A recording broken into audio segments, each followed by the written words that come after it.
don't usually talk about this. It's one of those stories that stuck with me for years, and even now, when I think about it, I feel like I'm right back there in that gravel lot. It was supposed to be one of the best summers of my life. I had just graduated high school, and my 3 closest friends, Alex, Nick, and Jack, were all planning one last big adventure before college pulled us in different directions. Alex had this beat-up old Jeep her dad had given her when she turned 17. It wasn't much to look at, but it was the kind of vehicle that made you feel free. The 4 of us decided to drive out into Wyoming, somewhere remote where we could climb, camp, and just be stupid teenagers for a week without parents, teachers, or responsibilities breathing down our necks. I remember the air out there being so crisp it almost stung when you inhaled. The skies stretched out forever, the kind of blue you only see in paintings. The cliffs we climbed rose up like stone giants, casting long shadows across the plateau. During the day, it was all sun, sweat, and laughter. At night, the stars looked close enough to touch. We weren't worried about anything, at least, not yet. It was our 3rd day when we drove up a gravel road to a new climbing spot Alex had read about online. The road wound through scrubby grass and twisted pines, the kind of place where your cell service dropped out completely. At the time, that didn't bother us. Honestly, it felt exciting.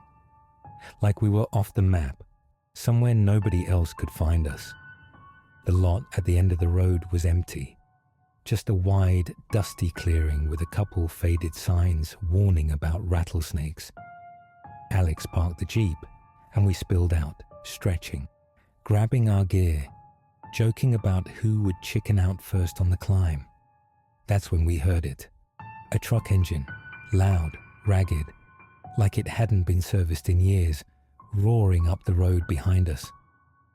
At first, I didn't think much of it. Maybe another group of climbers, maybe a rancher checking on land. But when the truck rounded the bend and screeched into the lot, gravel spraying under its tires, something about it felt wrong. The truck was old, rust eating up the sides, the paint so faded it was almost grey. The driver didn't get out right away. He just sat there, engine idling, dust swirling around him. We all kind of froze, exchanging looks, waiting for him to make a move. Finally, the door creaked open, and this guy stepped out. He was tall, wiry, his clothes stained with oil and dirt. His face was shadowed under a baseball cap, but what I could see looked weathered. Not old, exactly, but rough, like he'd spent too many years under the sun without speaking to another soul. He didn't say hello. He didn't ask if we needed help. He just started walking around Alex's Jeep, slow and deliberate, like he was inspecting it. He dragged his fingers along the windows, tugged at the handles, crouched to peer under the frame. We tried to laugh it off at first. Nick called out, "Hey, can we help you with something?" The man didn't answer. He just looked up, smiled this thin, crooked smile, and tapped the glass with his knuckles. That smile, that was the moment my stomach dropped. Alex stepped forward, trying to act tough. "That's my Jeep," she said. "Do you need something?" The man tilted his head, still smiling. Then he pulled something from his jacket. At first, I thought it was just a tool, but when the light hit it, I realized it was a pistol. Everything went quiet. I swear, even the wind stopped moving. "Phones," he said, his voice low and cracked, like he hadn't used it in days. "Wallets. Drop them right here." We just stood there, frozen. Jack whispered, "He's joking, right?" But the man stepped closer and aimed the pistol at us, and any illusion of a joke disappeared. Alex's voice trembled, but she held her ground. Okay, just don't hurt us. We dug into our pockets and backpacks, dropping phones and wallets onto the dirt. The man never lowered the gun. He just watched, eyes darting between us like he was taking in every detail, every weakness. Once we'd handed over everything, I thought he would just take it and leave. But instead, he crouched down, scooped up our stuff, and then, almost casually, pulled a knife from his belt. He walked around to the Jeep and stabbed it into one of the tires. The hiss of air escaping echoed in the empty lot. Then he did it again and again. By the time he was done, 3 tires were slashed. The Jeep sagged like a wounded animal. He looked at us one last time, smiled that same crooked smile, and said, "Don't follow me." Then he climbed back into his truck, started the engine, and drove off, leaving a cloud of dust hanging in the air. For a long moment, none of us spoke.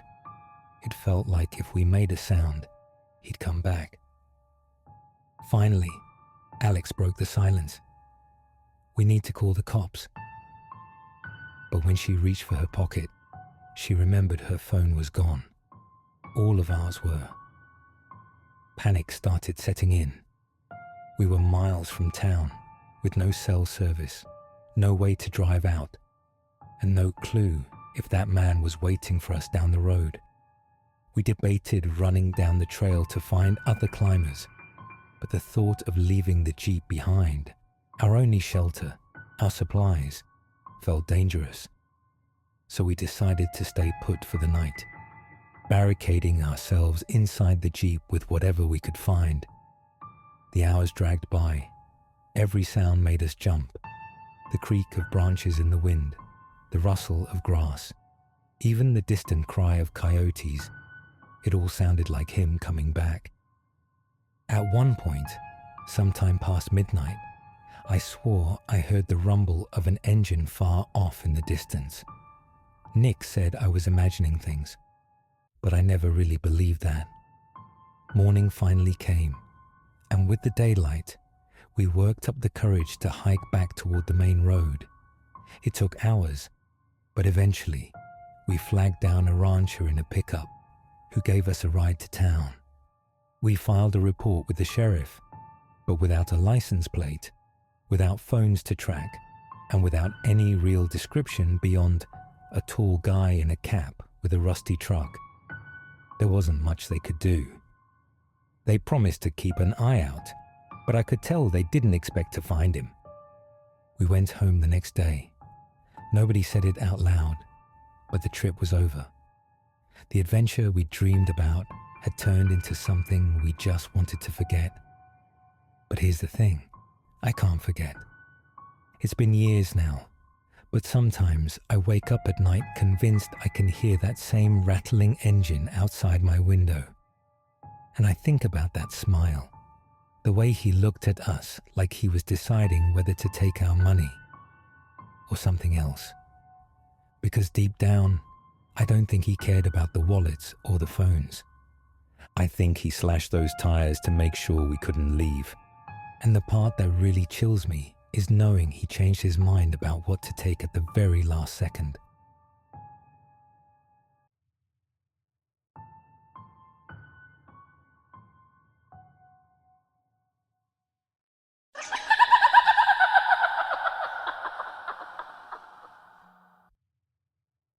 This is one of those stories I never thought I'd actually share, because every time I talk about it, people either think I'm exaggerating or just making it up. But I swear, it happened exactly the way I remember. And it was the one moment in my life where I realized how easy it is to stumble into something you're not supposed to see. This was about 6 years ago. My brother Luke and I decided to take a cross-country trip together before life pulled us in separate directions. I was starting a job in New Jersey, and he was moving out west for school. We thought, why not make it an adventure? Instead of just flying, we'd pack up my car in California and drive all the way across the country, cutting through the south so we could see places we'd never been. The first couple days were great. Arizona was all red rock and huge skies, and even though we were exhausted from long stretches of highway, there was this buzz of excitement. It felt like we were doing something that mattered, like we'd always look back on this trip. By the time we hit New Mexico, though, that excitement started to fade. If you've ever driven through the desert at night, you know how different it feels. The emptiness just swallows you. The horizon disappears, the stars blur into the black, and every mile feels the same. We had been driving for hours when I noticed the gas gauge dipping lower than I liked. I remember tapping it with my finger and saying, "We should probably fill up soon." Luke agreed, so we started looking for a station. The GPS showed a small town up ahead, not far off the main highway. We pulled off onto this cracked 2-lane road, and right away I noticed how quiet it was. No headlights behind us, no houses along the road, just endless fields of dry grass and dirt. The town finally appeared after about 15 minutes, if you could even call it that. It looked half abandoned, just a cluster of run-down buildings, one flickering streetlight, and a gas station with a single pump. I pulled up and parked, the tires crunching on gravel. The whole place smelled like rust and dust, like it hadn't rained in months. The convenience store lights were buzzing inside, and the clerk was leaning against the counter, flipping through a magazine. I remember feeling this instant unease. I couldn't put my finger on it, but the town didn't feel right. Too quiet, too still, like it was waiting for something. Luke went in first to ask about directions while I started filling the tank. Through the glass, I could see him talking to the clerk, who barely looked up from his magazine. After a while, Luke came back out and said, "He told us there's a faster road if we cut through the back of town. Supposed to save us like half an hour." I glanced around. Where exactly? Luke pointed down a side street that was barely lit, the kind where the pavement ended after a few blocks and the weeds took over. My stomach knotted, and I shook my head. "I don't like it. Let's just stick to the highway." He shrugged. "We'll see. Let's just drive through town first." We got back in the car and slowly rolled down the main street. Most of the buildings were boarded up. An old diner with broken windows, a hardware store with its sign half hanging, a church with no cross. The only sound was our tires over the cracked asphalt. At the edge of town, the road split.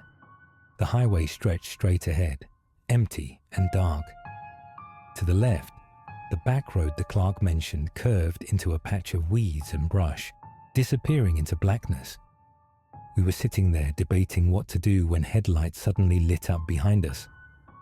A pickup truck pulled alongside and rolled its window down.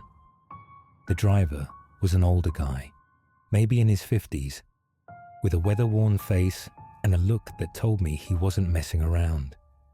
He leaned out the window and called over to us. "You boys ain't taking that road, are you?" Luke and I exchanged a look. "We were thinking about it," I said. "Why?" The man's expression hardened. He lowered his voice, almost a whisper, like he didn't want the night to hear him. "You go down that road, you won't come back. Bodies buried in the sand. People running things you don't want to know about. That clerk knows where he sent you. Don't trust him. Stick to the highway."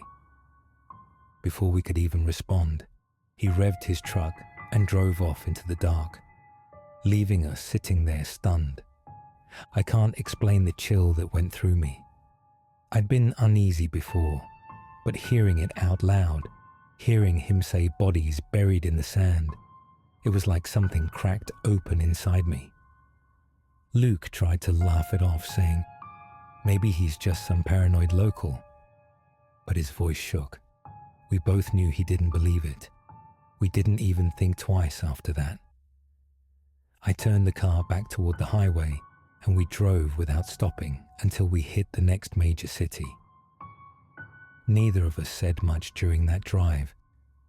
Every shadow along the road looked like headlights following us. Every sign creaking in the wind sounded like someone moving through the dark. When we finally pulled into a motel around 3 a.m, I shut the car off and just sat there, hands gripping the wheel, staring out into the empty parking lot. Luke said quietly, "You think he was telling the truth?" I didn't answer right away. Then I said, "Doesn't matter. We're not going back to find out." The rest of the trip went by without anything unusual, but that night stayed with me. I kept wondering, what if we had taken that road? What if the truck hadn't shown up? Would anyone have ever even known what happened to us?